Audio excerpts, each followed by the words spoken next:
So last topic हमारा यही छूटा हुआ था, propagation of electromagnetic wave in isotropic dielectric medium. Okay, so हम लोग आज जो है सो पढ़ने वाले हैं यहाँ पर प्रोपगेशन ऑफ इलेक्ट्रोमैग्नेटिक वेव।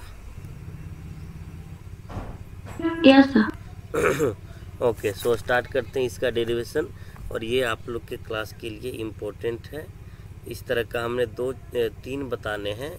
एक हम बता रहे हैं यहाँ पर क्या है, एक जो हम पहले बता दिए propagation of electromagnetic wave in free space, दूसरा यहाँ बता रहे हैं आइसोट्रोपिक डाइलेक्ट्रिक मीडियम, और तीसरा बताएंगे इन कंडक्टिंग मीडियम। ठीक है, सो पहले देखते हैं कि ये आइसोट्रोपिक डाइलेक्ट्रिक मीडियम क्या होती है। ठीक है, सो एक नॉन कंडक्टिंग मीडियम होता है। जो आइसोट्रोपिक डाइलेक्ट्रिक मीडियम है वो क्या है, एक नॉन कंडक्टिंग मीडियम है, जिसमें क्या होती है, जितने भी हमारे प्रॉपर्टीज होते हैं, जैसे कौन कौन सा प्रॉपर्टी हो गया, तो थर्मल प्रॉपर्टी हो गया, परमिटिविटी हो गया, परमिएबिलिटी हो गया, रिफ्रैक्टिव इंडेक्स हो गया, ये सारे प्रॉपर्टी का डायरेक्शन जो है एक ही तरफ होता है।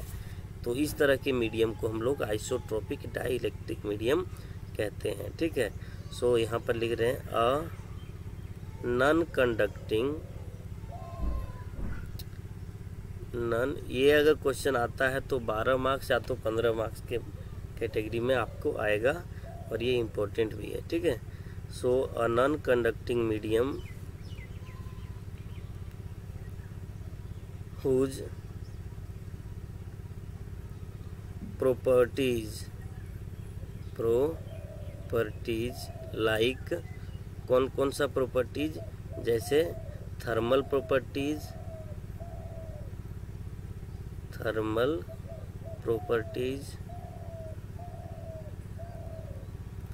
ओके, परमिटिविटी भी जो है सो किसी मीडियम का ही प्रॉपर्टी होता है। ठीक है, परमिएबिलिटी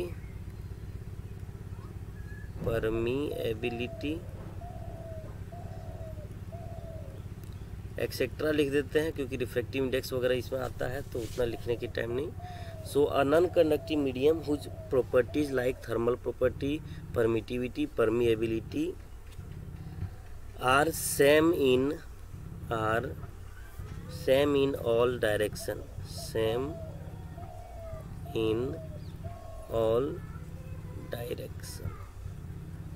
ओके,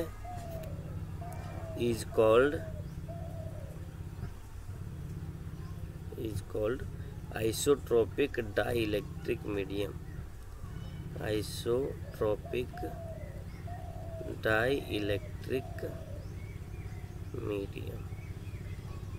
ओके। सो आप लोग को समझ में आया हमने क्या कहा। सो आइसोट्रोपिक डाइलेक्ट्रिक मीडियम कौन शो करता है, जैसे हाइड्रोजन जो है, हाइड्रोजन गैस, वो कौन सा मीडियम शो करेगा, आइसोट्रोपिक डाइलेक्ट्रिक मीडियम। ठीक है, तो उसके अंदर क्या होगा, जैसे हाइड्रोजन गैस को हमने क्या किया, एक कंटेनर के अंदर फिल कर दिए। ठीक है, मान लीजिए इतना में है हाइड्रोजन गैस। ठीक है, सो इसका हर एक पॉइंट पर, जैसे यहाँ पर लिए, यहाँ पर इसका इस डायरेक्शन में अगर हम लोग थर्मल प्रॉपर्टी को मेजर करेंगे, और परमिटिविटी को मेजर करेंगे, और परमिएबिलिटी को मेजर करेंगे, रिफ्रैक्टिव इंडेक्स को मेजर करेंगे, तो जितना आएगा बिल्कुल उतना ही होगा इस डायरेक्शन में भी, इस डायरेक्शन में भी, और इस डायरेक्शन में भी। ठीक है, और ये एक नॉन कंडक्टिंग होता है, इसका मतलब कि ये कंडक्ट नहीं करता है। ठीक है, सो हमने क्या कहा कि आइसोट्रोपिक डाइलेक्ट्रिक मीडियम एक ऐसा मीडियम है, एक ऐसा नॉन कंडक्टिंग मीडियम है, जिसमें क्या है कि जो हमारा प्रॉपर्टीज होते हैं वो प्रॉपर्टी हर एक डायरेक्शन में सेम होते हैं। ठीक है, जितने भी डायरेक्शन है उसमें सेम होते हैं। ओके, कोई प्रॉब्लम यहाँ पर? No sir. ओके, सो यहाँ पर इसको हम मिटा लेते हैं, क्योंकि ये सब चीज़ें अगर आते रहता है तो नोट्स में एकदम कचड़ा लगता है। ठीक है, सो कलर भी चेंज कर लेते हैं,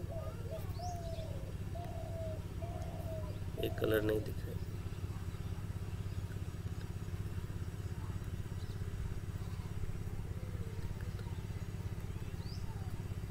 ये छोटा हो गया।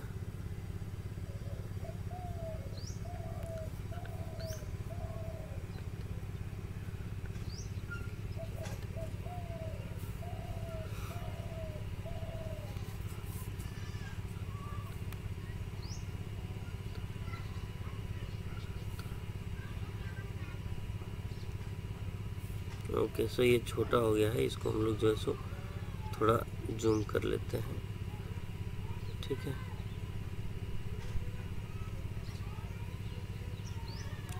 ओके, सो यहाँ से कलर चेंज कर लेते हैं थोड़ा। ओके, सो अभी क्लियर है यहाँ तक। और इसके बाद हम लोग क्या करते हैं, जिस तरह से हमने क्या किया था, जो फ्री स्पेस में जो निकाला था इक्वेशन, उसी तरह से यहाँ भी निकालेंगे। तो अगर फ्री स्पेस में नहीं समझ में आया होगा तो यहाँ पर आपको समझ में आ जाएगा, ठीक है। सो आप लोग बताइएगा, हमने याद करने के लिए क्या किया था। वी नो दैट, हम लोग जानते हैं कि, क्या जानते हैं, हम लोग जानते हैं कि मैक्सवेल का जो इक्वेशन है वो क्या है, बताइए तो। मैक्सवेल इक्वेशंस, ठीक है। सो हर एक इक्वेशन को बताना है, 1 बाय 1 करके बताइए। पहला इक्वेशन क्या है? Del dot E equal to rho upon epsilon naught. Okay, हाँ, यहाँ पर del dot E equal to rho by epsilon naught लिखें, या तो del dot D equal to rho लिख दें, कोई दिक्कत नहीं होता है, ठीक है। फिर नेक्स्ट में दूसरा इक्वेशन क्या है? Del dot B equal to 0। Del dot B equals to 0। तीसरा इक्वेशन क्या है, बताइए? Del cross E equal to minus del upon del T of B. अच्छा, ठीक है, इसको हम पहले लिख दिए थे। Del cross E equal to minus del B upon del T. दिखाई दे रही है स्क्रीन आप लोग को? Yes sir. ओके, ठीक है। सो ये तो हो गया हमारा किसमें, ये नॉर्मल जो इक्वेशन है मैक्सवेल का वो हो गया, ठीक है। लेकिन एक नॉन कंडक्टिंग मीडियम के लिए, तो यहाँ नीचे लिख रहे हैं फॉर नॉन कंडक्टिंग मीडियम। जैसे हमने कहा ना कि अभी जो हमारे पास आइसोट्रोपिक डाइलेक्ट्रिक मीडियम है वो क्या होती है, एक नॉन कंडक्टिंग होती है। फॉर नॉन कंडक्टिंग मीडियम के लिए कुछ प्रॉपर्टीज है जो ध्यान में रखना चाहिए। जैसे जो कंडक्टिविटी होती है वो 0 होती है। कंडक्टिविटी कितनी होती है? 0, क्योंकि नॉन कंडक्टिंग है तो उसमें कंडक्ट नहीं करेगा, तो कंडक्टिविटी जो होगी वो कितनी हो जाएगी? 0 हो जाएगी, ठीक है। और हम लोग को पता है कि करंट डेंसिटी जो होता है वो इक्वल टू होता है सिग्मा इंटू ई का, और जब सिग्मा 0 है तो ये करंट डेंसिटी भी क्या होगा? 0 होगा। हेंस हम लोग यहाँ से लिख सकते हैं current density is also equals to 0, ठीक है। और भी बताइए, इस तरह का वहाँ पर भी हमने लिखा था, वहाँ पर हमने लिखा था रो इक्वल्स टू भी क्या होगा? 0 होगा। और एक और बात बताए थे, डी जो होता है वो कितना होता है, आप लोग बताइए तो। एप्सिलॉन नॉट इनटू ई। हाँ, एप्सिलॉन नॉट इंटू ई होता है, लेकिन कहाँ होता है? फ्री स्पेस में। अगर किसी भी मीडियम की बात करें तो एप्सिलॉन इंटू ई होगा, ठीक है।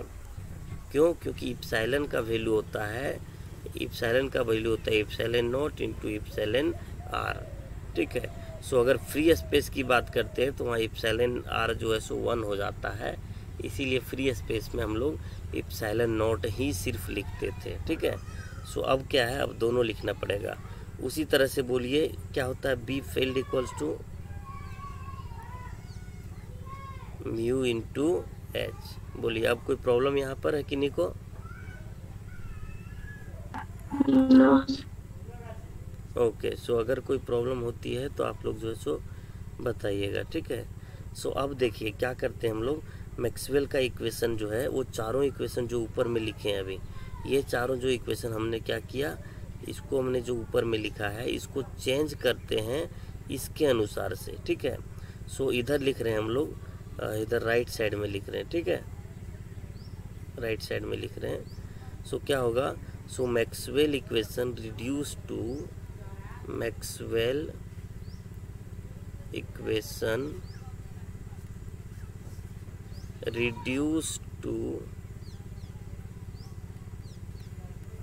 इक्वेशन क्या होता है? रिड्यूस करके आते हैं कितना?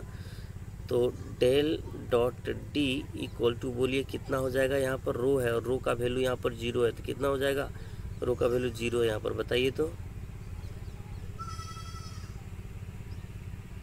0 हो जाएगा। 0 हो जाएगा, वेरी गुड।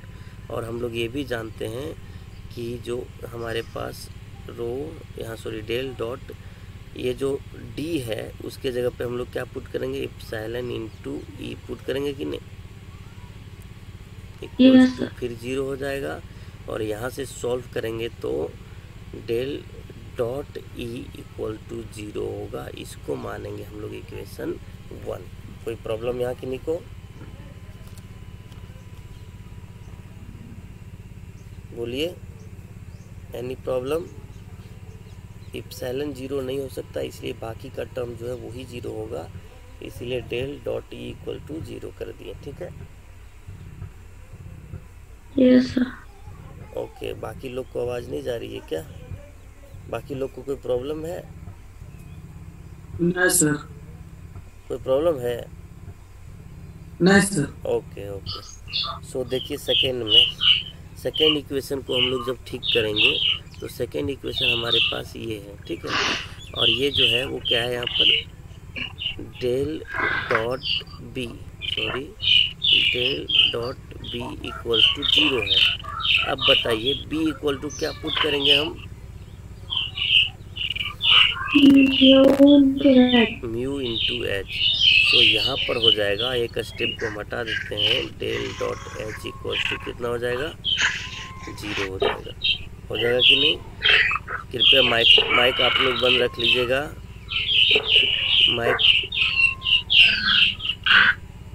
माइक आप लोग बंद रखिएगा, ठीक है, क्योंकि हम समझते हैं कि हर एक घर में थोड़ा थोड़ा बैकग्राउंड साउंड होता है, ठीक है, उससे डिस्टर्ब बाकी को नहीं होना चाहिए, इसीलिए, ठीक है। सो इसको हम मान लेते हैं इक्वेशन 2, ठीक है।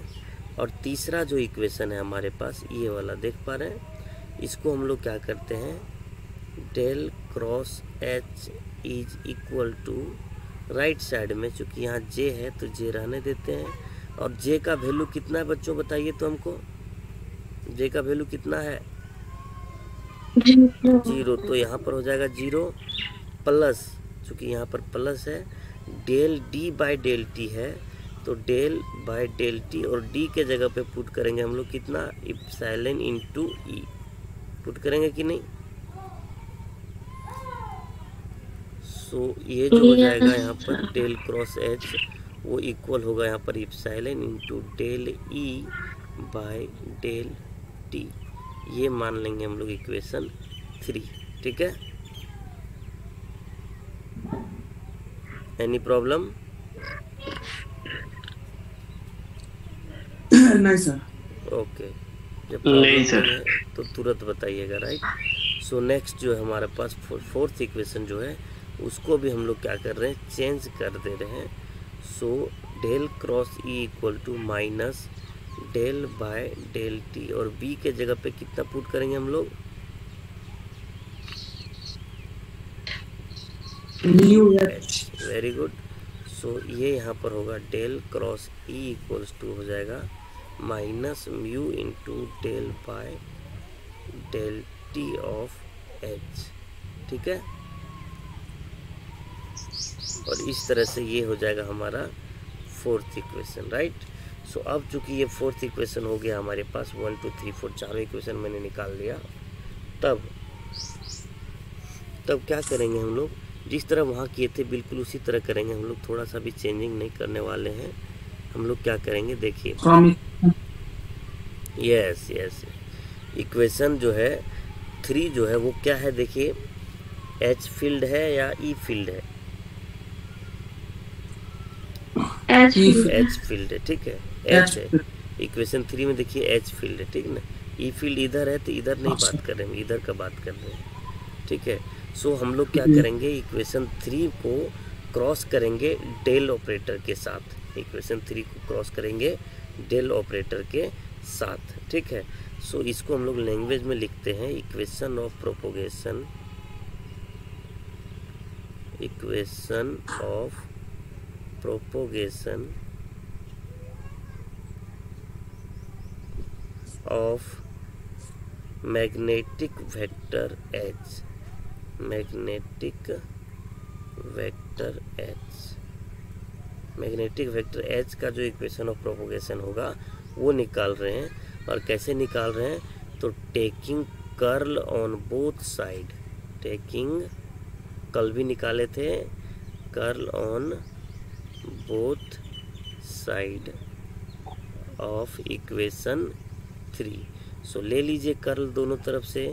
सो जब कर्ल लेते हैं हम लोग तो यहाँ पर हो जाता है इस तरह से, ठीक है। और राइट साइड में जो है वो हो जाएगा epsilon not del by del T, और कर्ल हो जाएगा यहाँ पर इस तरह से। अब बोलिए कोई प्रॉब्लम है? No sir. अब देखिए यहाँ पर जो आया हमारे पास डेल क्रॉस ई जो आया है, कलर चेंज कर लेते हैं थोड़ा। यहाँ पर देखिए जो डेल क्रॉस ई जो आया है वो डेल क्रॉस ई का वैल्यू यहाँ से हम लोग पुट कर लेंगे, ठीक है। और इधर हमने बताया था ए बी सी याद करने के लिए बताया था, B A C C A B याद करने के लिए बताए थे कि नहीं? B A C C A B बताए थे। सो क्या होगा यहाँ पर, जब तीन क्रॉस प्रोडक्ट हो तब क्या करते हैं, ए बी सी अगर क्रॉस प्रोडक्ट हो, ए क्रॉस बी क्रॉस सी हो, ठीक है, तो उसका फॉर्मूला क्या होता है, बी ए सी, ठीक है। सो बी के जगह पे यहाँ पर डेल ऑपरेटर है और सिंपली ब्रैकेट देते हैं, ना ही डॉट ना ही क्रॉस, ठीक है। ए के जगह पे क्या है, यहाँ पर ए के जगह पे डेल ऑपरेटर है और अब देंगे डॉट विथ नेक्स्ट जो है कि हमारे पास ई, ठीक है। तो हो गया यहाँ पर बी ए सी माइनस फिर देते हैं सी ए बी, तो सी के जगह पे एच है और ए और बी दोनों के जगह पे क्या है, यहाँ पर हमारे पास डेल ऑपरेटर है, ठीक है। So equal to epsilon not del by del T, और यहाँ पर अगर वैल्यू पुट करेंगे तो बताइए minus mu into del H by del T आएगा कि नहीं आएगा? Yes sir. ओके। सो अब ये वाला वैल्यू जो है यहाँ से यहाँ ब्रैकेट के अंदर वाला वैल्यू वो जीरो है। कहाँ से जीरो है? सो देखिए यहाँ पर ये वाला वैल्यू क्या है, डेल्टा क्रॉस, सॉरी यहाँ पर है डेल्टा डॉट एच, ठीक है, डेल्टा डॉट ई है, ठीक है। सो देखिए यहाँ पर डेल्टा डॉट ई का वैल्यू जो है वो कितना है, यहाँ पर इक्वेशन 1 में 0 है, ठीक है। सो यहाँ भी कितना हो जाएगा, सो यहाँ भी कितना हो जाएगा, 0 हो जाएगा, ठीक है। माइनस यहाँ पर जब दो डेल्टा ऑपरेटर को डॉट कर दे तो वो लैपलेस ऑपरेटर बन जाता है इस तरह से, इज इक्वल्स टू, अब यहाँ पर देखिए माइनस जो है सो बाहर आ जाएगा और यहाँ हो जाएगा mu epsilon into del two H by del T square, और दोनों तरफ चूँकि माइनस है तो माइनस को हटाने के बाद del two H equal to यहाँ बचेगा mu E del two H by del T square, ठीक है। अब बोलिए क्या यहाँ पर किसी को प्रॉब्लम है?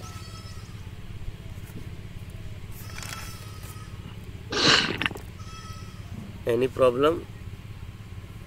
No sir. ओके। सर वहाँ पर एच था तो यहाँ पर ई कैसे आ गया सर? कहाँ पर?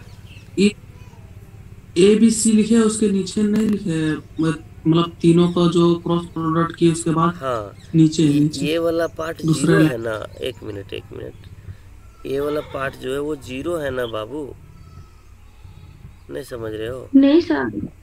जैसे ये वाला जो सर वहाँ डेल क्रॉस एच है ना, तो वहाँ पे जो सॉल्व किए हैं cross vector triple cross product का, तो उसमें ई कहाँ से आया? अच्छा ये उसमें ना, तो एच होना चाहिए। अच्छा हाँ सर। एच होगा और एच का वैल्यू भी यहाँ पर 0 है, देखिए बाय मिस्टेक हुआ था ऐसा, एच का वैल्यू भी यहाँ पर 0 है, देखिए इक्वेशन 2 से देखिए, है ना, ठीक है। यहाँ पर एच का वैल्यू कितना है, डेल डॉट एच का वैल्यू 0 है, ठीक है।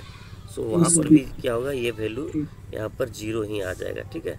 सो अब जाके इधर कोई दिक्कत नहीं ना है? No sir. ओके। सो अब क्या करते हैं कि हमने पिछले क्लास में क्या किया था, इसको कंपेयर किए थे। सो कंपेयर करने के बाद क्या होता है यहाँ पर del dot H equals to, इसको हम लोग क्या करते हैं 1/v बोलते हैं। क्या बोलते हैं 1/v स्क्वायर, ठीक है, into del two H by del T square. ये वाला समझ में आया क्या? नहीं समझ में आया? देखिए नहीं। जो प्रोग्रेसिव वेव का इक्वेशन होता है, प्रोग्रेसिव वेव का, ठीक है, वो इक्वेशन क्या होता है del two Y by del X square equal to 1/v square into del two Y by del T square, ठीक है। सो अगर हम क्या करें इस इक्वेशन को और इस इक्वेशन को कंपेयर करेंगे तो बाकी सब चीज़ मिल जाएगा, यहाँ भी मिल जाएगा, ये वाला चीज़ यहाँ मिल जाएगा, यहाँ पर जो चीज़ें हैं वो चीज़ यहाँ पर आ जाएगा, ठीक है। सिर्फ अंतर क्या है, वाई का अंतर है, ठीक है, ध्यान में रखिएगा, सिर्फ वाई का अंतर है, क्योंकि यहाँ वाई एक वेव है, यहाँ पर जो है एच एक वेव है, ठीक है। और यहाँ जो बीच में ये चीज़ जो बच गया, बस वही चीज़ डिफरेंस करता है और उसके जगह पे हम लोग 1/v स्क्वायर लेते हैं, ठीक है। इसीलिए हम लोग यहाँ पर डायरेक्ट ले लिए हैं 1/v स्क्वायर। बोलिए अब कोई प्रॉब्लम है? नहीं सर। ओके। सो अब देखिए इसको हम लोग मिटा ही देते हैं क्योंकि इसका ज़रूरत नहीं है। सो इसको हम लोग इक्वल टू के उस साइड में ले जाते हैं। हम लोग क्या करते हैं इक्वल टू के इस तरफ ले जाते हैं, तो डेल डॉट एच माइनस हो जाएगा 1/v square into del two H by del T square equals to 0। और इसको मान लेते हैं कोई अपना एक इक्वेशन मान लेते हैं, जैसे क्या मान सकते हैं इक्वेशन 5 मान लेते हैं, ठीक है। सो हमने इसको मान लिया इक्वेशन 5, राइट। सो अब हम इससे आगे कैलकुलेशन यहाँ पर करते हैं। ये कलर थोड़ा डार्क नहीं है, बोल्ड नहीं है, सो दिक्कत होती होगी आप लोग को, तो थोड़ा सा बोल्ड कलर ले लेते हैं। हाँ, सो क्या हुआ यहाँ पर आप लोग समझ में आ गया, ठीक है। अब देखिए यहाँ पर जब कंपेयर किए तो क्या हुआ कि 1/v स्क्वायर जो है वो किसके इक्वल आ गया, म्यू इंटू एप्सिलॉन के इक्वल आया। और जब यहाँ से सॉल्व करेंगे, ठीक है, तो v स्क्वायर इक्वल टू आ जाएगा 1/म्यू इंटू एप्सिलॉन। और इसी तरह से यहाँ v इक्वल टू आ जाएगा 1/√म्यू इंटू एप्सिलॉन। आएगा कि नहीं आएगा?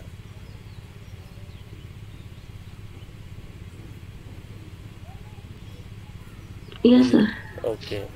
सो अब हम लोग क्या करते हैं इसको यहाँ पर रख लेते हैं, और जिस तरह से यहाँ मैग्नेटिक फील्ड के लिए हम लोगों ने क्या किया कैलकुलेट किया, उसी तरह से इलेक्ट्रिक फील्ड के लिए कैलकुलेट करना है, ठीक है। जब पानी लेके आए चाची पानी मांगो, बोले। सो अब क्या करते हैं बिल्कुल उसी तरह से इक्वेशन हम लोग कैलकुलेट करते हैं। So equation of propagation of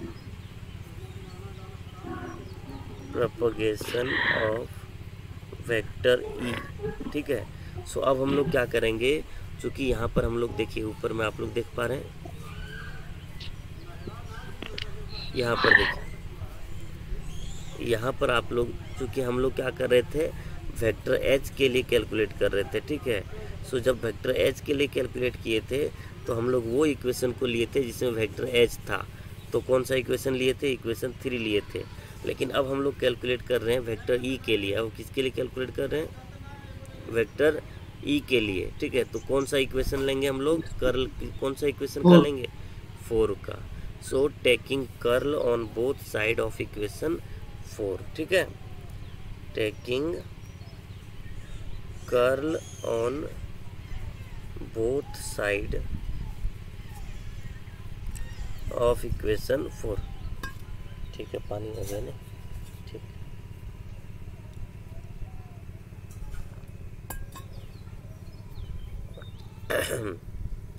सो जब कर लेते हैं तो क्या हो जाएगा, देखिए यहाँ पर इक्वेशन 4 क्या है, इक्वेशन 4 देख लीजिए यहाँ पर क्या है, तो कर्ल ऑफ ई पहले से है, तो यहाँ हो जाएगा curl of E which will be equal to, यहाँ पर देखिए यहाँ पर माइनस दिया हुआ है, ठीक है। So minus mu into del H by del T, minus mu into del by del T of H, सही है। अब एच चूँकि यहाँ पहले से था, जब कर लेंगे तो क्या हो जाएगा, यहाँ पर डेल क्रॉस एच हो जाएगा कि नहीं हो जाएगा, बोलिए हो जाएगा कि नहीं? Yes sir. ओके, सो अब यहाँ पर अगर हम लोग ए बी सी वाला सिस्टम अप्लाई करें, ठीक है, सो क्या हो जाएगा, बी ए सी, देखिए बी को रहने दिए, ए के जगह पे फिर से निबला है, डॉट करेंगे, सी के जगह पे ई को बुला देंगे, B A C minus C A B, फिर सी के जगह पे रहने देंगे ए और बी, ए के जगह पे यहाँ पर दे दिए और बी के जगह पे यहाँ पर फिर से दे दिए डेल ऑपरेटर को, इक्वल टू माइनस म्यू और इप्सिलॉन, चूँकि हम लोग ऐसा करते हैं डेल बाय डेल टी, और ये जो वैल्यू है del cross H, del cross H का क्या वैल्यू है यहाँ पर, डेल क्रॉस एच का क्या वैल्यू है यहाँ पर देखिए आप लोग इक्वेशन 3 में, epsilon del E upon del T, epsilon del E upon del T, ठीक है। सो हम लोग यहाँ पर पुट कर देते हैं epsilon del E upon del t, right. So अब जब इसको सॉल्व करेंगे तो आप लोग को पता है ये वाला वैल्यू 0 हो जाएगा, माइनस यहाँ पर जो वैल्यू होगा वो लैप्लासियन ऑफ ई हो जाएगा, equal to minus mu epsilon आ जाएगा into del two E by del T square हो जाएगा, और माइनस दोनों तरफ है तो बताइए कैंसिल हो जाएगा कि नहीं? Yes sir. इक्वल टू हो जाएगा यहाँ mu epsilon into del two E by del T square, ठीक है। सो अब देखिए इसको हम थोड़ा सा पेज को बड़ा कर लेते हैं, या तो यहीं पे कर देते हैं, यहीं पे, ठीक है, यहीं पे कर देते हैं डेल टू ई, और इधर जो प्लस में उसको इधर ले आएंगे तो आ जाएगा माइनस में into del two E by del T square equals to 0, ठीक है। सो इस तरफ से जो है सो यहाँ पर ये आ गया इक्वेशन, इसको हम लोग मान लेते हैं कोई इक्वेशन मान लीजिए, जैसे इसको मान लेते हैं इक्वेशन 6, ठीक है, ओके। अब यहाँ पर हमने जो कल तक का जो कैलकुलेशन किया था वो हमने लेके आया है, और ये है डेल्टो करके जो भी है वैल्यू, हमने एक बार मैग्नेटिक फील्ड के लिए एक बार इलेक्ट्रिक फील्ड के लिए जो प्रोपोगेशन होगा वो वेक्टर हमने निकाल लिया, ठीक है। सो अब देखिए क्या करते हैं,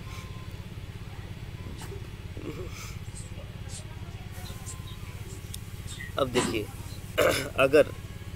अगर यहाँ पर समझने वाली बात है, अगर इलेक्ट्रिक फील्ड एक्स एक्सिस में है, आप लोग से ही पूछ रहे हैं, अगर इलेक्ट्रिक फील्ड एक्स एक्सिस में है और मैग्नेटिक फील्ड वाई एक्सिस में है तो इलेक्ट्रोमैग्नेटिक वेव किधर प्रोपोगेट करेगा, बोलिए। अगर इलेक्ट्रिक फील्ड एक्स एक्सिस में है, मैग्नेटिक फील्ड वाई एक्सिस में है, तो इलेक्ट्रोमैग्नेटिक वेव किधर प्रोपोगेट करेगा, कौन से डायरेक्शन में? Z axis resultant, Z axis में, वेरी गुड। क्यों? क्योंकि इलेक्ट्रिक फील्ड और मैग्नेटिक फील्ड ये दोनों जो है परपेंडिकुलर वाइब्रेट करते हैं, और इन दोनों के परपेंडिकुलर वाइब्रेट करता है कौन? जेड, ये इलेक्ट्रोमैग्नेटिक वेव, ठीक है। सो हम लोग यहाँ पर मान लेंगे कि इलेक्ट्रिक फील्ड जो है वो एक्स एक्सिस में है, मैग्नेटिक फील्ड वाई एक्सिस में है। सो तब जाकर के जो इलेक्ट्रोमैग्नेटिक वेव होगा वो किधर प्रोपोगेट करेगा? जेड एक्सिस में। So the electromagnetic wave, EM wave लिखते हैं, ठीक है, वेव इज प्रोपोगेटिंग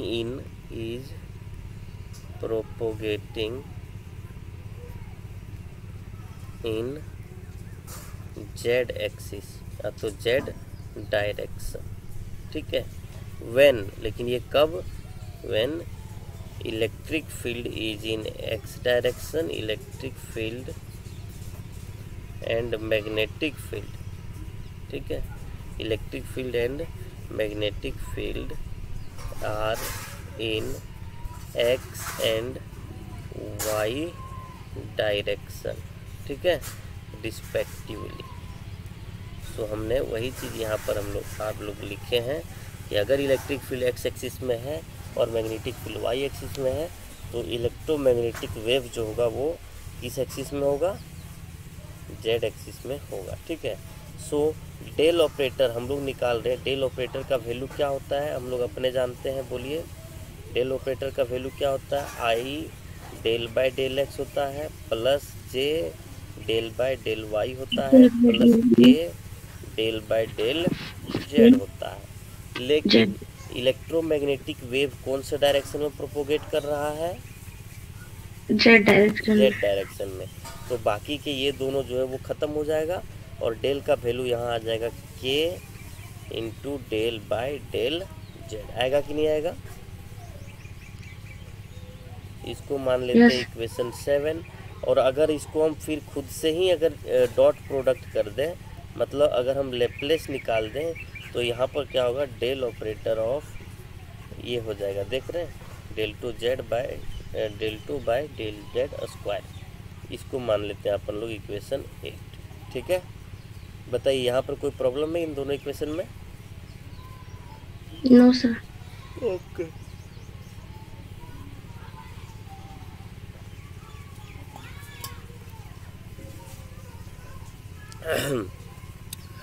सो अब नेक्स्ट में क्या करते हैं, जो 8 में जो इक्वेशन है, 8 में जो इक्वेशन है उसको हम लोग ऐसा करते हैं कि पुट कर देते हैं इक्वेशन ये 5 और 6 में। सर 8 का किस तरह लाए दिखे नहीं है? 8 का नहीं दिखा, अच्छा ठीक है। जैसे क्या है ना कि अगर डेल को डेल के साथ ही डॉट करें तो डेल स्क्वायर हो जाता है, ठीक है, समझ में आई बात। उसी तरह से जी अगर सर वो जानते हैं, लेकिन दोबारा उसके साथ इंटू किस लिखी? जैसे डॉट प्रोडक्ट अगर जैसे देखिए लैप्लेसियन ऑपरेटर जो होता है, लैप्लेसियन ऑपरेटर उसका वैल्यू ही होता है del two by del X square plus del two by del Y square plus del two by del Z square, ठीक है। सो अगर हमको इसमें जो ज़रूरत है वो ले लेंगे। अब इसमें हम चूँकि बोल चुके हैं कि जो इलेक्ट्रोमैग्नेटिक वेव है वो जेड डायरेक्शन में है, तो यहाँ पर जेड डायरेक्शन वाला चीज़ को ले लेंगे, ठीक है। सो जेड डायरेक्शन वाला चीज़ यहाँ पर डेल टू इक्वल टू आ गया कितना, सिर्फ और सिर्फ जेड डायरेक्शन वाला लिए हैं तो आ गया del two by del Z square, okay. समझ में आई बात। जैसे देखिए अगर बढ़िया से फिजिक्स को समझना है तो इंसान को जो है वो सेमेस्टर 1 से ही सीरियस होना चाहिए था, ठीक है। जैसे अभी स्टोक्स थ्योरम आप लोग सेमेस्टर 6 में है, आप ईमानदारी सोचिए कि स्टोक्स थ्योरम कहाँ पढ़ना था, सेमेस्टर 1 में। ग्रीन्स थ्योरम कहाँ पढ़ना था, सेमेस्टर 1 में। गॉस डाइवर्जेंस कहाँ पढ़ना था, सेमेस्टर 1 में। और ये जो ग्रेडियंट डाइवर्जेंस कर्ल है ये सब कहाँ पढ़ना था, सेमेस्टर 1 में, ठीक है। तो अगर इंसान वहाँ से सीरियस हो जाता है तो ये सब चीज़ अपने आप जानता, ठीक है। लेकिन उस समय हो सकता है कि लॉकडाउन आप लोग को परेशान किया होगा, और दूसरी बात हो सकता है कि ट्यूशन वगैरह नहीं किए होंगे, तो और किए भी होंगे तो दूर दूर जगह में है आप लोग का घर, किसी का घर रामगढ़ तो कोई धनबाद, कोई इधर उधर, बढ़िया टीचर नहीं मिला होगा इसलिए ट्यूशन नहीं किए होंगे। और तीसरा बात होता है कि जैसे ही बीएससी लोगे, कोई भी इंसान जैसे ही बीएससी लेते हो ना तो उसका झुकाव कंपटीशन की तरफ ज़्यादा हो जाता है, ठीक है। क्योंकि यूनिवर्सिटी वाली एग्ज़ाम लेते हैं तो टाइट एग्ज़ाम लेते नहीं हैं, तो कंपटीशन की तरफ झुकाव हो जाता है, उसके चक्कर में इसको छोड़ देते हैं, ठीक है। सो बाद में ये तकलीफ कब करता है, तकलीफ करता है सेमेस्टर 5 और 6 में, ठीक है। सो यहाँ तक कोई दिक्कत नहीं है। हम लोग तो 3 बार प्रमोट ही हो गए हैं। हाँ हम समझ रहे हैं। 3 बार प्रमोट कर दिया गया यूनिवर्सिटी से कोविड के चलते। हम समझ रहे हैं इसलिए थोड़ा ज़्यादा दिक्कत है। अच्छा, जो जो चीज़ें यहाँ पर ज़रूरत हो रहा है वो हम बताते जा रहे हैं आप लोग को। जो जो चीज़ यहाँ पर आ रहा है उसको हम लोग क्या कर रहे हैं, बताते जा रहे हैं, ठीक है। चाहे वो जैसे थोड़ा सा बैक जा करके जैसे ग्रेडियंट डाइवर्जेंस कर्ल, ये तीनों चीज़ इंपॉर्टेंट है, तो जो जो चीज़ यहाँ पर आ रहा है उसको हम लोग बताते जा रहे हैं। देखिए 1 मिनट के बाद जो है सो क्या होगा, ये वीडियो कट जाएगा, ठीक है। आप लोग के पास वीडियो कट जाएगा तो आप लोग कहीं जाइएगा नहीं, फिर से ज्वाइन कर लीजिएगा, तुरंत लिंक एक्टिवेट कर देंगे, तुरंत ज्वाइन हो जाइएगा, ठीक है। सो 1 मिनट के अंदर फिर से ज्वाइन कर लीजिएगा, ठीक है। सो 7 और 8 इक्वेशन जो है यहाँ पर लिख लिए। अब अगर हम इसी को अप्लाई करें तो बताइए इक्वेशन जो 5 हम निकाले थे यहाँ पर, इक्वेशन 5 कौन सा इक्वेशन, 1 मिनट ये तो आ ही नहीं रहा। इक्वेशन 5 जो हम लोगों ने कैलकुलेट किया था वो क्या हो जाएगा, ठीक है। 1 मिनट ये तो थोड़ा सा हैंग कर रहा है।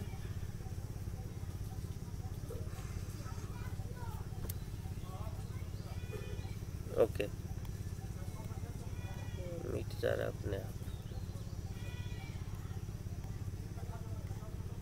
ये हैंग कर चुका है। तो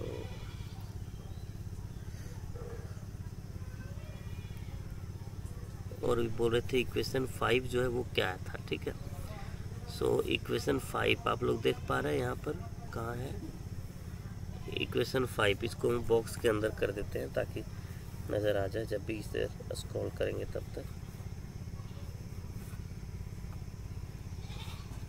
ओके, सो इक्वेशन 5 आप लोग, सो इक्वेशन 5 हम बोल रहे थे, ठीक है। सो इक्वेशन 5 को अगर हम लोग यूज करेंगे, ये जो हमने डब्ल्यूएस का बताया, तो क्या होगा यहाँ पर देखिए, क्योंकि ये जेड एक्सिस में वाइब्रेट कर रहा है। किस एक्सिस में वाइब्रेट कर रहा है बच्चों, जेड एक्सिस में, ठीक है। सो ये हो जाएगा del 2h by del z square minus 1/v square into del 2h by del t square equals to 0। होगा कि नहीं होगा? Yes sir.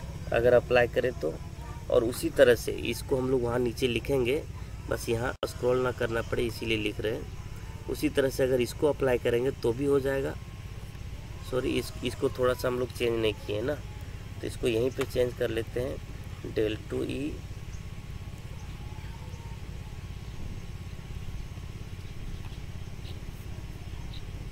Okay, so del 2e minus 1/v square into del 2e by del t square.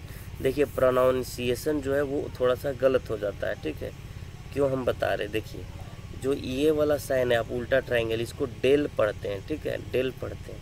और जो इस तरह से लिखते हैं, ठीक है, इसको पढ़ा जाता है डो या तो करली, ठीक है, डो या तो करली। लेकिन यहाँ पर जो है वो फ्लो में कभी डी पढ़ा जाता है तो कभी डेल पढ़ा जाता है, तो ये प्रोनाउंसिएशन थोड़ा सा गलत हो जाता है, ठीक है। तो इसको या तो डो पढ़ते हैं या तो करली पढ़ते हैं, ठीक है। सो जब यहाँ पर लिखेंगे हम लोग using equation 8 in 5 and 6 we get, हम लोग को मिलता क्या है, तो 5 को जब चेंज करते हैं तो हम लोग को मिलता है del 2h by del z square minus 1/v square into del 2h by del t square equals to 0। And जब हम लोग चेंज करते हैं तो यहाँ पर del 2e by del z square minus 1/v square into del 2e by del t square equal to 0, ये दोनों मिलता है, ठीक है। कोई प्रॉब्लम किन्हीं को? No sir. इसको मान लेते हैं हम लोग इक्वेशन कितना 8 तक पहुँचे हैं ना, तो इसको मान लेते हैं हम लोग इक्वेशन 9 और इसको मान लेते हैं इक्वेशन 10, ठीक है। और अब हम बताते हैं, अब आप लोग ध्यान से सुनिएगा, 11th क्लास का चीज़ या तो सेमेस्टर 2 का चीज़ हम यहाँ पर रिपीट कर रहे हैं, ठीक है।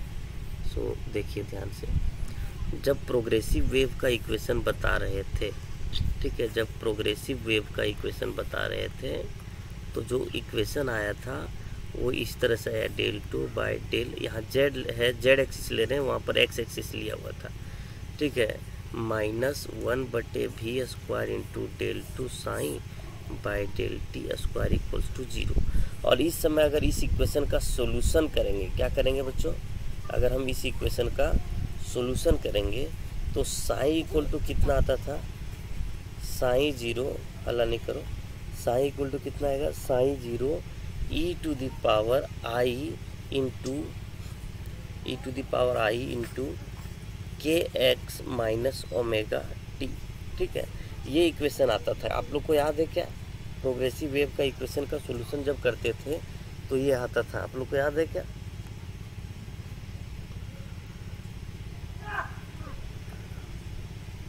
आप लोग अल्टरनेटिंग करंट में भी इस सब का यूज़ किए होंगे, जहाँ k इक्वल टू क्या है, तो k इक्वल टू होता है प्रोपोगेशन कांस्टेंट, मतलब 2 पाई इंटू फ्रिक्वेंसी, और ओमेगा क्या है, ओमेगा सर्कुलर फ्रिक्वेंसी है, एंगुलर फ्रिक्वेंसी, एंगुलर वेलोसिटी, और x जो है वो x एक्सिस में जो पोजीशन है वो शो करता है।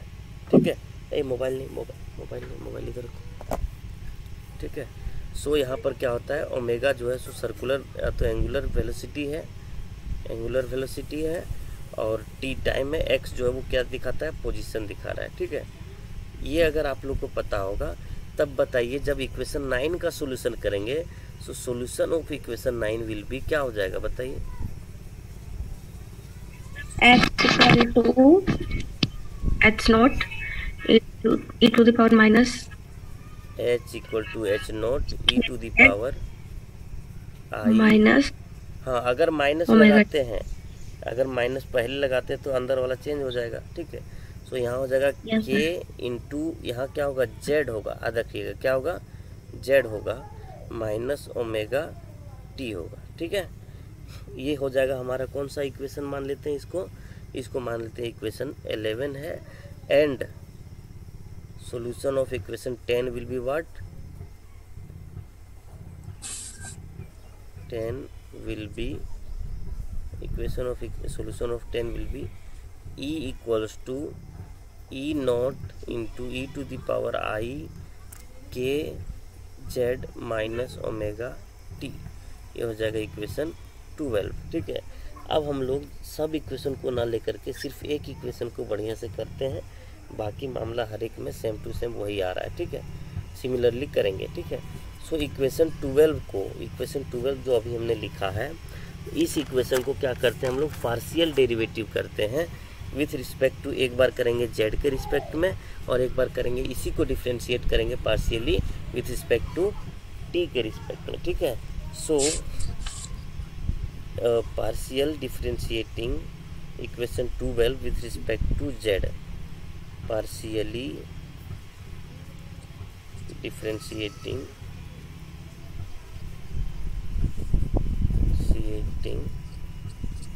differentiating equation 12 with respect to z। ठीक है, अच्छा ये साइड वाला जो है वो हमारा रफ कैलकुलेशन था तो उसको हम मिटा देते हैं।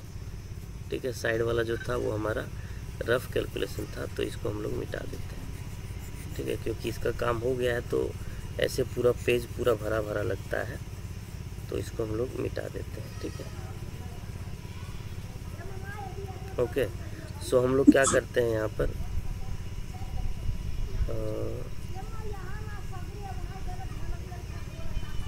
ओके, सो क्या है कि यहाँ पर हम लोग क्या करते हैं, डिफ्रेंशिएट कर रहे हैं पार्शियली, तो पार्शियल डेरिवेटिव जब करते हैं तो इस तरह से करली लगता है, करली बाय करली विथ रिस्पेक्ट टू जेड कर रहे हैं, तो यहाँ हो जाएगा curly E by curly Z equal to, आपको पता होगा इधर बताइए E0 हम रिस्पेक्ट किसके रिस्पेक्ट में डिफ्रेंशिएशन कर रहे हैं, जेड के रिस्पेक्ट में।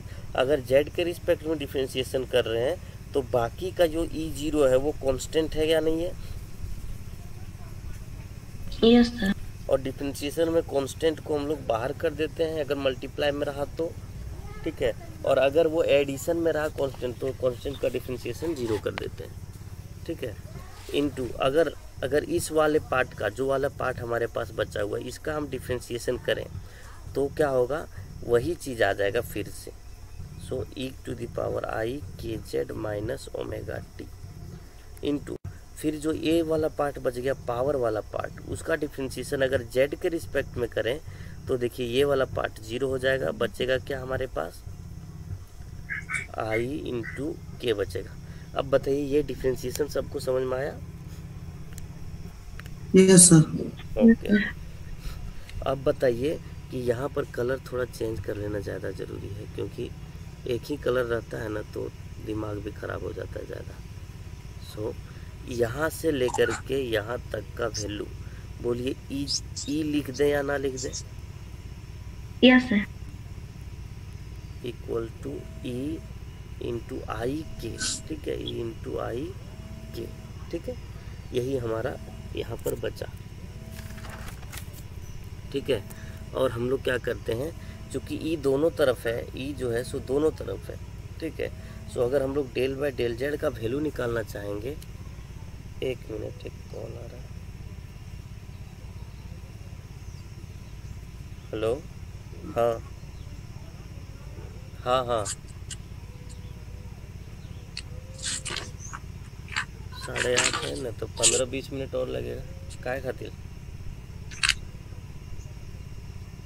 मेरे पास बाइक नहीं है। अच्छा ठीक है, तो थोड़ा देर रुको। ठीक,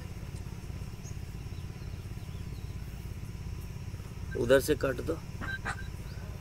ओके, सो क्या है यहाँ पर दोनों तरफ ई है, ठीक है।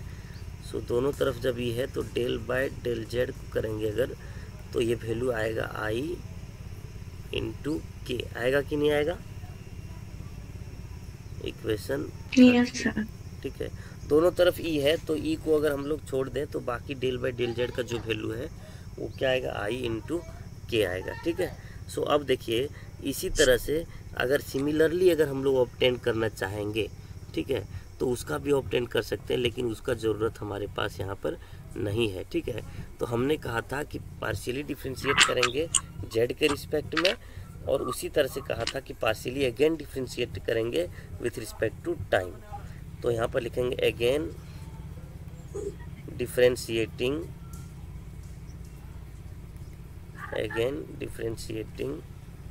पार्शियली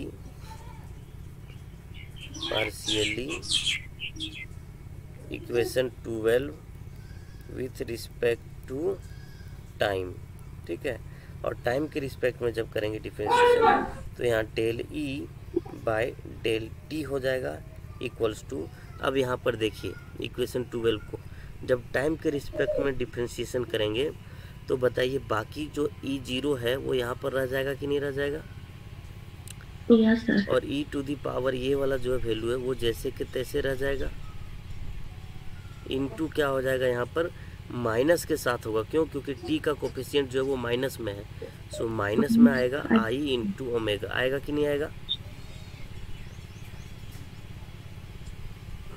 ये डिफरेंशिएशन समझ में आया सबको? Yes sir. Yes sir. Okay, yes sir. Del E by del T equal to E zero into, ये सॉरी ई जीरो क्यों लिखे, यहाँ से यहाँ तक का वैल्यू ई है तो ई लिख देते हैं, इंटू माइनस है, माइनस को रहने देते हैं आई ओमेगा, ठीक है।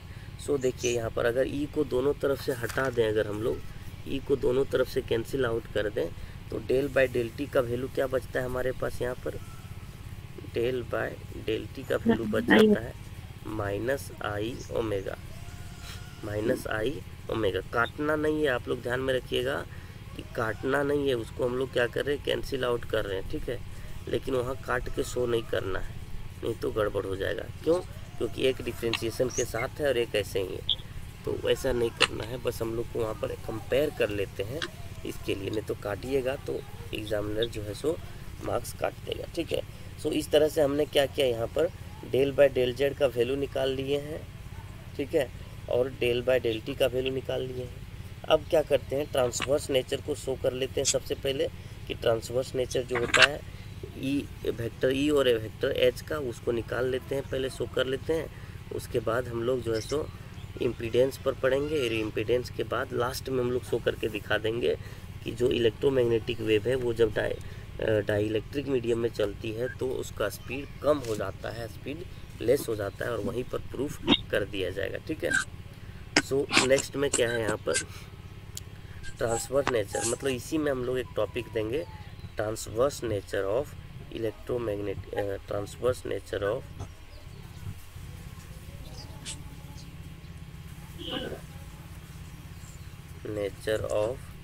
Vector E and vector H, ठीक है। सो वेक्टर ई और वेक्टर एच का ट्रांसवर्स नेचर हम लोग शो कर रहे हैं, ठीक है। अब हम लोग को पता है, चूँकि हम लोग गॉस जो मैक्सवेल का इक्वेशन है उससे हमको पता है कि अगर हम लोग डॉट प्रोडक्ट लेते हैं ई का तो वो कितना आता है बताइए। तो मैक्सवेल का इक्वेशन को जब मॉडिफाई कर दिए उसके बाद बताइए कितना आता है। नेबुला डॉट ई कितना आता है?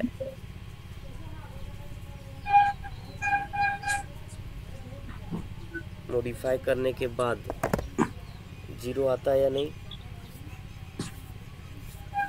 नहीं यस पता। सर। देखिए यहाँ पर 0 है कि नहीं। डेरिवेशन जो है नेबुला डॉट एच और नेबुला डॉट ई दोनों जो है सो यहाँ पर 0 के इक्वल है, ठीक है। सो वही हम लोग यहाँ पर कर रहे हैं कि डेल ऑपरेटर जो है उसके साथ डॉट अगर इलेक्ट्रिक फील्ड का करें तो कितना आता है? 0 आता है, ठीक है। और डेल ऑपरेटर का वैल्यू क्या है भैया? डेल ऑपरेटर का वैल्यू क्या है? देखिए यहाँ पर डेल ऑपरेटर का वैल्यू क्या है, देखिए यहाँ पर डेल ऑपरेटर का क्या वैल्यू है इक्वेशन 7 से, k into del by del Z, है या नहीं है?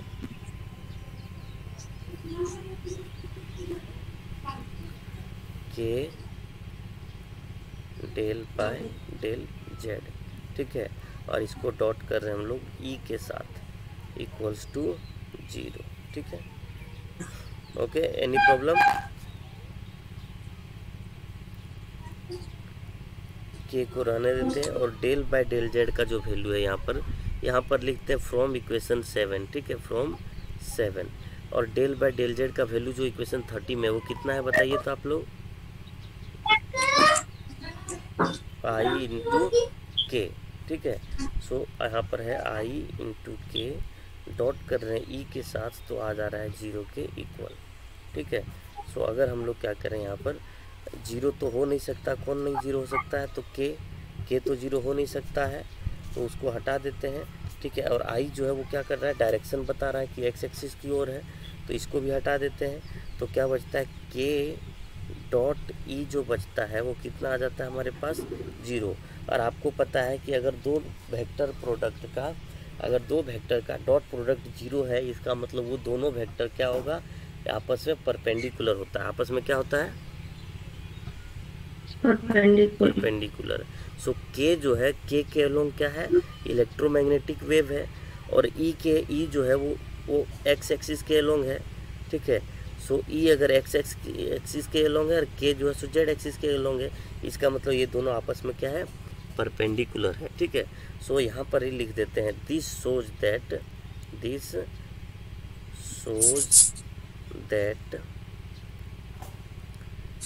K and E are perpendicular. K and E are perpendicular, ठीक है, to each other, right. So K और E जो है सो क्या हो गया? परपेंडिकुलर हो गया ईच अदर, ठीक है। यही चीज़ हमको यहाँ पर शो कर रहा था, ठीक है। अब बताइए आप लोग कि चूँकि जो इलेक्ट्रिक फील्ड है वो किस एक्सिस में है? वो है एक्स एक्सिस में। इसका मतलब उसका जो कंपोनेंट होगा जेड एक्सिस में वो क्या होगा? 0 होगा कि नहीं होगा? Yes sir. इलेक्ट्रिक फील्ड जो है वो एक्स एक्सिस में वाइब्रेट कर रहा है, तो उसका कंपोनेंट जो है वो जेड एक्सिस में कुछ भी होगा? कुछ भी नहीं होगा। क्यों? क्योंकि वो अपने आप किधर वाइब्रेट कर रहा है?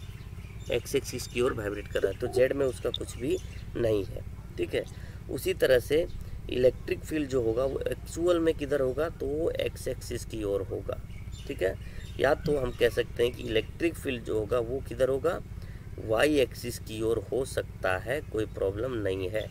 लेकिन जब हम इलेक्ट्रिक फील्ड को वाई एक्सिस की ओर लेंगे तब मैग्नेटिक फील्ड को एक्स एक्सिस की ओर लेना होगा, ठीक है। और बिल्कुल इसी तरह का सेम कैलकुलेशन है, सिमिलरली यहाँ पर कर दें या पूरा कैलकुलेशन करें? बताइए। सिमिलरली कर दें, तो सिमिलरली कर देते हैं। तो सिमिलरली यहाँ पर कर देते हैं सिमिलरली अगर लंबा करना होता है तो कैलकुलेशन को लंबा करिएगा, ठीक है। के डॉट एच भी कितना आएगा, 0 आ जाएगा, ठीक है। सो यहाँ पर एच जो है वो जेड कंपोनेंट की ओर थोड़ा सा भी वैल्यू नहीं देगा, लेकिन एच जो है वो एक्स कंपोनेंट की ओर वैल्यू दे सकता है, हम लोग जिस तरफ लेना चाहें, ठीक है।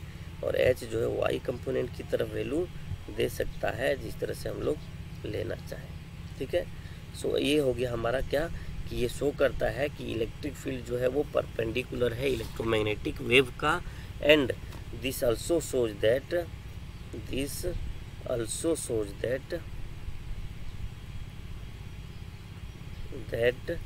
मैग्नेटिक फील्ड मतलब H vector is perpendicular to के,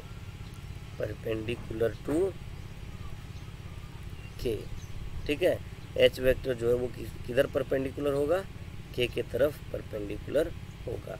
सो या तो देयरफॉर यहाँ पर लिखते हैं therefore E vector and H vector are transverse in nature, right. So यहाँ पर हम लोग अब जो मीडियम लिए हम लोग, कौन सा मीडियम, जो हम लोग मीडियम लिए हुए हैं आइसोट्रोपिक डाई इलेक्ट्रिक मीडियम, उसका जो हमारे पास यहाँ पर इम्पीडेंस होगा, इंट्रिंसिक इम्पीडेंस, वो क्या होगा वो भी हम यहाँ पर देख लेते हैं। उसके बाद रिफ्रैक्टिव इंडेक्स देखेंगे और फिर यहाँ पर लेक्चर को समाप्त करेंगे। सो इंट्रिंसिक इम्पीडेंस यहाँ पर देते हैं, अगर ये आ जाता है तो यहाँ तक लिखना है, ठीक है, जहाँ तक आज हम लिख के ख़त्म करेंगे इंट्रिंसिक इम्पीडेंस, ठीक है। सो इंट्रिंसिक इम्पीडेंस क्या होती है, ठीक है। कितने लोग ज्वाइन है अभी आप लोग, 5 लोग ज्वाइन है, ठीक है। सो आप लोग से रिक्वेस्ट है कि आप लोग, विजय वर्मा कौन है, आप पहली बार ज्वाइन किए हैं क्या? अच्छा ठीक है, जो भी है आप लोग ज्वाइन कीजिएगा। और टाइम टेबल आप लोग को पता है, सुबह में जो है टाइम 7:30 होता है और शाम में इवनिंग में टाइम होता है 7 PM, ठीक है। तो आप लोग ज्वाइन कर जाइए, आप लोग को कोई परेशानी नहीं होगी, ठीक है। जिस तरह अभी पढ़ा रहे हैं उसी तरह पूरा पढ़ा के सिलेबस को कंप्लीट कर दिया जाएगा, ठीक है। सो इम्पीडेंस जो होता है वो क्या होती है, इंट्रिंसिक इम्पीडेंस क्या होती है, ठीक है। सो हम लोग क्या करते हैं, ऐसा मान लेते हैं कि इलेक्ट्रिक फील्ड का जो कंपोनेंट है वो सिर्फ और सिर्फ एक्स एक्सिस में ही है, ठीक है। और मैग्नेटिक फील्ड का जो कंपोनेंट है वो सिर्फ और सिर्फ किधर है, वाई एक्सिस में ही है, ठीक है। तब जाकर के इम्पीडेंस का फॉर्मूला जो होता है वो क्या होती है, इम्पीडेंस का जो फॉर्मूला होता है वो होता है EX/EY,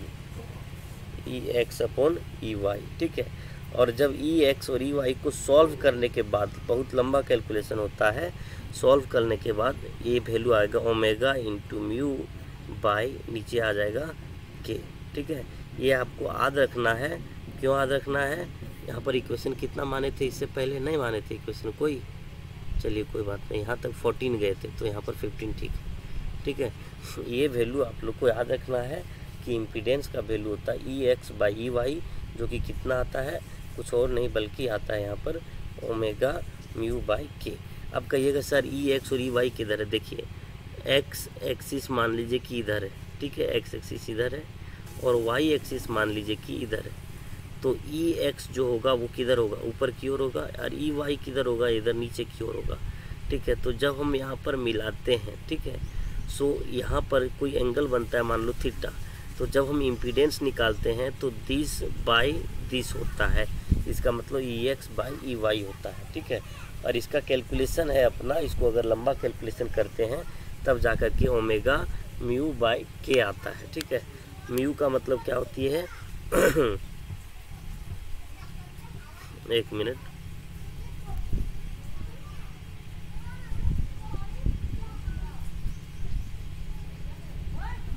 ओके।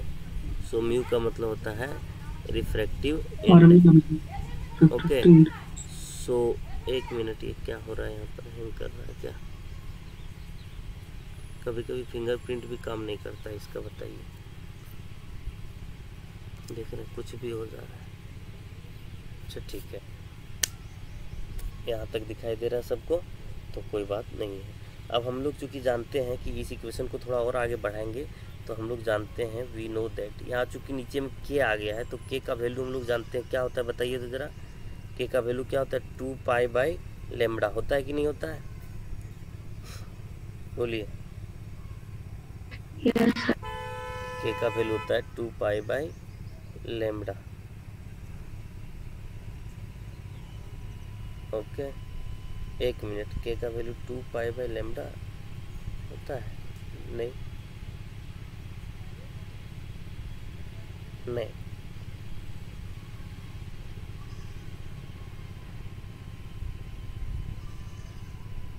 के का वैल्यू 2π/λ होता है, 1/λ को ही फ्रीक्वेंसी बोलते हैं ना।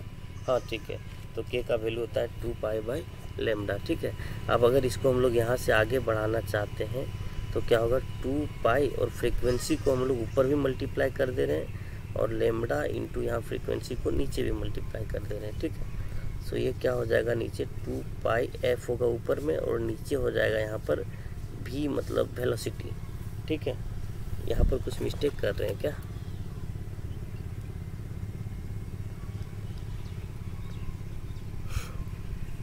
के का वैल्यू क्या होती है, के का वैल्यू 2π/λ। 1 मिनट, यहाँ पर पता चल जाएगा।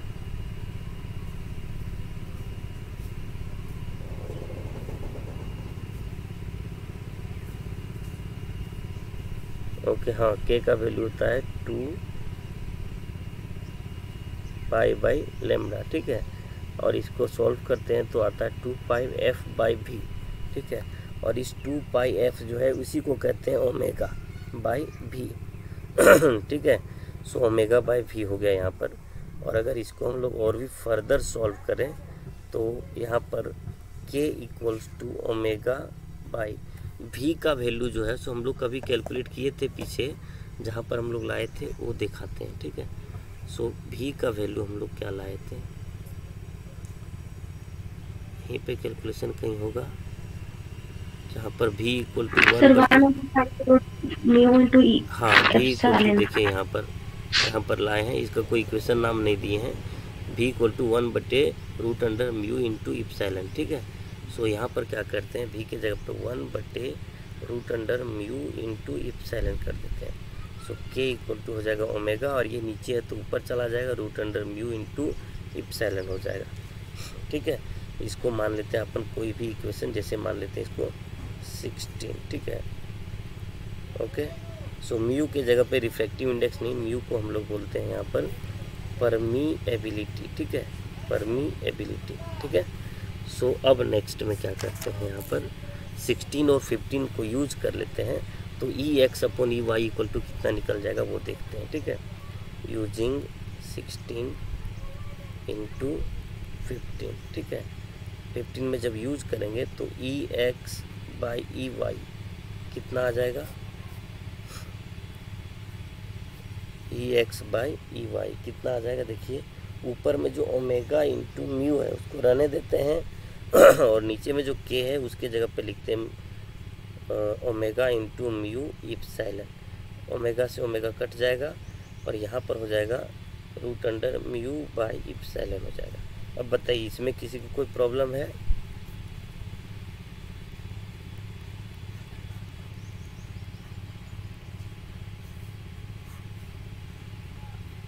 बोलिए, इनमें किसी को प्रॉब्लम है, आवाज आ रही है सर? यहाँ तो EX/EY = omega into nu upon omega into √μ into epsilon है, तो वो एक ही रूट अंडर 2 बार हो जाएगा म्यू। देखिए अगर हम सिंपल सी कोई भी चीज़ x है, ठीक है, तो उसको हम लोग लिख सकते हैं √x इंटू √x, ठीक है। सो उसी तरह से जब म्यू था ऊपर में तो उसको हमने लिखा √μ इंटू √μ, और नीचे में जो है वो क्या है, √μ इंटू √इप्सिलॉन है। तो एक एक के साथ कैंसिल हो गया तो बचा यहाँ पर μ/इप्सिलॉन, ठीक है। इस तरह से कैलकुलेशन किया गया। अब कोई प्रॉब्लम नहीं है, यहाँ पर इंट्रिंसिक इम्पीडेंस निकाल दिए हैं। अब रिफ्रैक्टिव इंडेक्स निकाल देते हैं और फिर यहाँ पर शो करके दिखा देंगे हम लोग कि ये जो है वेलोसिटी जो है किसका, ये इलेक्ट्रोमैग्नेटिक वेव का वो कम होता है in compare to free space. ठीक है, सो यहाँ तक कोई अगर प्रॉब्लम नहीं है सो हम लोग आगे बढ़ते हैं। ओके, सो 10 मिनट में फिर से अगर ये क्लोज हो जाता है और अगर टॉपिक पढ़ाया हुआ नहीं रहेगा, ठीक है, सो आप लोग क्या कीजिएगा, फिर से ज्वाइन कर जाइएगा। ठीक है, ओके, सो अब हम लोग क्या कर रहे हैं, कैलकुलेट कर रहे हैं यहाँ पर। Now we have to calculate refractive index. बोलिए रिफ्रैक्टिव इंडेक्स जो है वो क्या होती है, कितने लोग को पता है? Refractive index sine i upon sine r. Sine i upon sine r, ये रिफ्रैक्टिव इंडेक्स है स्नेल्स लॉ के अनुसार से। अगर हम स्नेल्स लॉ को नहीं लगा करके वेलोसिटी ऑफ लाइट के अनुसार लगाएंगे तो जैसे देखिए, अगर लाइट एक मीडियम से दूसरे मीडियम में आ रहा है, ठीक है, तो दूसरे मीडियम का जो रिफ्रैक्टिव इंडेक्स होगा, इसमें अगर v1 स्पीड है और इसमें अगर v2 स्पीड है, ठीक है, तो अगर दूसरे मीडियम का रिफ्रैक्टिव इंडेक्स जो होगा वो होगा v1/v2। ठीक है, सो यहाँ पर क्या हो रहा है, लाइट जो आ रहा है वो आ रहा है एयर से। कहाँ से आ रहा है? एयर से आ रहा है। किसमें? जो हमारा मीडियम है डाइइलेक्ट्रिक मीडियम है उसमें आ रहा है। और एयर में जो स्पीड है वो c है लाइट का, और इसमें जो स्पीड है वो हम लोग मान के चल रहे हैं कितना, v। तो जो रिफ्रैक्टिव इंडेक्स होगा डाइइलेक्ट्रिक मीडियम का वो कितना हो जाएगा? बोलिए refractive index n equal to कितना हो जाएगा? c/v होगा कि नहीं होगा? और n इक्वल टू c/v का जो वैल्यू है वो कितना है बताइए?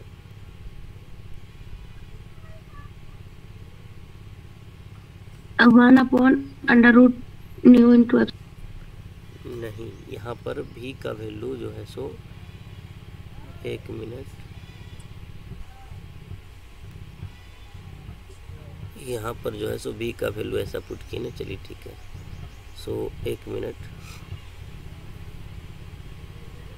अगर हम लोग इसको थोड़ा सा सॉल्व करें, जैसे कि v इक्वल्स टू हमने निकाला था वहाँ पर v इक्वल टू 1/म्यू इंटू इप्सिलॉन निकाले थे, सही बात है। ठीक है, इसको अगर हम लोग थोड़ा सा सॉल्व करें, ठीक है, सो आप लोग बताइए कि म्यू इक्वल टू जो है वो क्या होती है? म्यू 0 इंटू म्यू आर होता है कि नहीं होता है? यस। और इप्सिलॉन इक्वल टू क्या होती है? Epsilon naught into epsilon r होती है कि नहीं? यस। सो म्यू के जगह पे पुट करेंगे म्यू 0 इंटू म्यू आर, और इप्सिलॉन के जगह पुट करेंगे इप्सिलॉन 0 इंटू इप्सिलॉन आर। ठीक है, सो अगर इसको हम लोग सॉल्व करते हैं आराम से तो देखिए क्या होगा, म्यू 0 इंटू इप्सिलॉन 0 एक साथ कर देते हैं,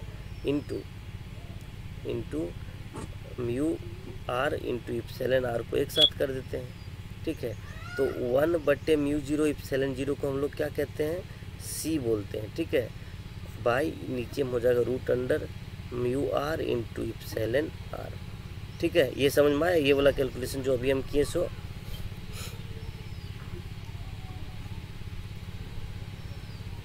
यस। नहीं समझ में आया, आवाज़ से पता चल रहा है। तो देखिए कल जो कैलकुलेशन बताए थे हम, कल में जाते हैं। ठीक है, तो कल जो कैलकुलेशन बताए थे हम उसके अनुसार से, कल जो बताए थे उसके अनुसार से देखिए c इक्वल टू क्या कैलकुलेट किए हैं, आप सबको दिखाई दे रहा होगा। c इक्वल टू क्या कैलकुलेट किए हैं? 1/म्यू 0 इंटू इप्सिलॉन 0। ठीक है, सो यहाँ पर देखिए 1/म्यू 0 इंटू इप्सिलॉन 0 जो घेरे हैं यहाँ पर, उसका वैल्यू कितना आएगा? c, और नीचे में जो बच गया उसको स्क्वायर रूट में हम रख दिए। सो यहाँ पर क्या करते हैं, v के जगह पे हम लोग वो ना पुट करके डायरेक्ट पुट करते हैं c/√म्यू आर इंटू इप्सिलॉन आर। ठीक है, तो c से c कैंसिल हो जाएगा और n इक्वल टू ये ऊपर चला जाएगा, हो जाएगा mu r into epsilon r. ठीक है, सो यहाँ से रिफ्रैक्टिव इंडेक्स भी कैलकुलेट हो जाता है। ठीक है, any problem? No sir. No. So अब यहाँ से यहाँ तक लिखने के बाद इसको कैलकुलेट करते हैं वेलोसिटी ऑफ EM वेव, और इसको कैलकुलेशन करने के बाद यही चीज़ लिखना है और यहाँ तक आ जाना है। ठीक है, v इक्वल टू तक आ जाना है। अब इसके बाद देखिए यहाँ पर बता रहे हैं, ठीक है, ये बाइंड अप कर रहे हैं, यहाँ पर बता रहे हैं। देखिए अगर कोई भी चीज़ 2 है, जैसे 2 है, ठीक है, 2 है, और अगर हम कोई क्या बोलते हैं किसी भी नंबर से डिवाइड करें, क्या करेंगे, डिवाइड करेंगे। जैसे v इक्वल टू पहले आया था 3 मान लीजिए, ठीक है, 3 आया था। अब हम इसको क्या कर रहे हैं, किसी भी नंबर से अगर 0.5 से भी डिवाइड करेंगे तो जो नंबर आएगा वो 3 से कम आएगा। आएगा कि नहीं आएगा? जो भी आएगा वो क्या आएगा, 3 से कम आएगा। मानते हैं कि नहीं मानते? Yes sir. हाँ, तो 3 से कम आएगा। इसका मतलब क्या है कि चूंकि हम लोग जानते हैं कि जो रिफ्रैक्टिव इंडेक्स होता है मीडियम का वो 1 से बड़ा होगा, सॉरी ये परमिटिविटी जो होता है वो 1 से बड़ा होता है, ठीक है, और इप्सिलॉन आर का वैल्यू भी 1 से बड़ा ही होता है, ठीक है। सो जब हम लोग क्या करेंगे, v इक्वल टू यहाँ पर c बटे root under mu r into epsilon r का वैल्यू सॉल्व करेंगे तो जो v होगा इज लेस देन c होगा। v जो होगा वो क्या होगा, लेस होगा। किससे लेस होगा? c से होगा। c से कम होगा कि नहीं होगा, ठीक है। और c जो है वो कौन सा स्पीड है, speed of light in free space, ठीक है। सो यहाँ पर हम लोग 2 लाइन लिख देंगे, 10 इन आइसोट्रोपिक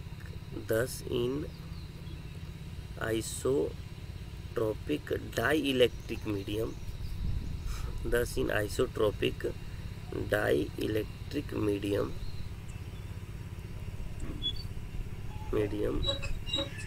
ठीक है। The velocity of EM wave, electromagnetic wave, ठीक है, एक बच्चे कोई लेफ्ट ले लिए, ठीक है, इज लेस देन